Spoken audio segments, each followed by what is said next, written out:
আসসালামু আলাইকুম, আশা করি সবাই ভালো আছেন। তো আজকের যে ভিডিও টপিক সেটা হচ্ছে নগদ সম্পর্কে, পাশাপাশি বিকাশ সম্পর্কে কিছু গুরুত্বপূর্ণ বিষয় বলবো। প্রথমত, নগদ কি বর্তমান অ্যাপ আনলিমিটেড ডাবল করে ব্যবহার করা যাচ্ছে কিনা, এবং আগের মতো ওটিপি হাতে বসে লগ ইন করা যাচ্ছে কিনা এই বিষয়ে আমি বিস্তারিত বলবো। পাশাপাশি যদি আপনি সিম দূরে থাকে বা বিদেশে থাকেন, তবুও আপনি ওটিপি হাতে বসে লগ ইন করে ব্যবহার করতে পারবেন, কোনো অসুবিধা নেই, ঠিক আছে। আর বিকাশের বর্তমান ডাবল করা যাচ্ছে কিনা বা ডাবল করা লগ ইন করা যাচ্ছে কিনা এই বিষয়ে আমি ভিডিও লাস্টে ইনফরমেশন বলবো না ইনশাল্লাহ, ঠিক আছে। তো নগদের কথা বললে বর্তমানে আপনি এখনও নগদ অ্যাপগুলো আনলিমিটেড ডাবল করতে পারবেন যে কোনো ফোনে, যে কোনো অ্যান্ড্রয়েড ভার্সনে, এবং সিম ছাড়া ব্যবহার করতে পারবেন। আমাদের কাছে নগদের দুইটা প্রসেস আছে।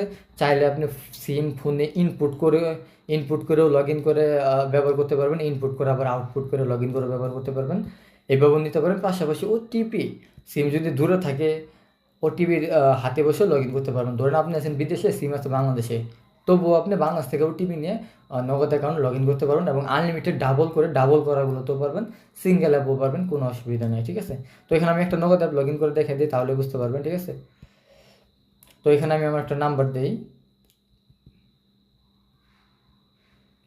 এখানে লগ ইনে ক্লিক দিলাম, এরপর আমি পিন দিলাম। এখানে আপনার ওটিপিটা চলে যাবো, ঠিক আছে। তো সিম আমার এই ফোনে বলা আছে, তাই এখানে ওটিপি আসলো। এখানে আমি ওটিপিটা অ্যালাউ দিলাম না, আমি এখান থেকে ওটিপিটা কপি করে নেবো, ঠিক আছে।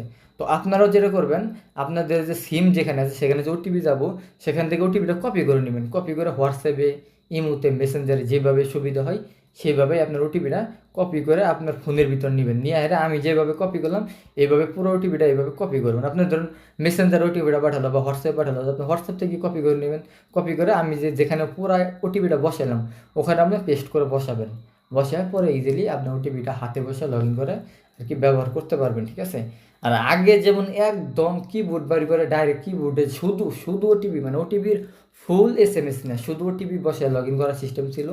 তো ওটা আগে ছিল, আপাতত ওটা হবে না, ওটা আর আপাতত সম্ভব নয়। কারণ বর্তমান ওটিপির সাথে সাথে আলাদা আলাদা ইউজার আইডি আসে, যার ফলে ইউজার আইডিগুলো র্যান্ডমলি থাকার কারণে শুধু ওটিপিতে বর্তমান সম্ভব না, ফুল SMS বসাতে হবে, ঠিক আছে। তবে ওটিপি হাতে বসে তো লগ ইন করতেছেন, সিম দূরে থাকলেও আপনি পারবেন। সিম যদি দূরে থাকে এবং আপনি আরেক জায়গায় থাকেন, তবুও ওটিপি হাতে বসে লগ ইন করতে পারবেন, ঠিক আছে, কোনো অসুবিধা নেই। আর বিকাশের বিষয়ে বললে, বর্তমান সর্বশেষ এখনও বিকাশ অ্যাপটা পরিপূর্ণ সমস্যার সমাধান হয় নাই। বিকাশ অ্যাপ্লিকেশন ডাবল করা যাচ্ছে বা একবার লগ ইন করে ব্যবহার করা যাচ্ছে, কিন্তু পরবার আর ঢোকা যাচ্ছে না বা লগ ইন করে লেনদেন করা যাচ্ছে না। মোট কথা বিকাশের যে সমস্যা সেটি এখনও প্রপারলি ঠিক হয় নাই। সেটার জন্য আরও আপনাদেরকে ধৈর্য ধরে অপেক্ষা করতে হবে। পরবর্তী ইনশাল্লাহ বিকাশ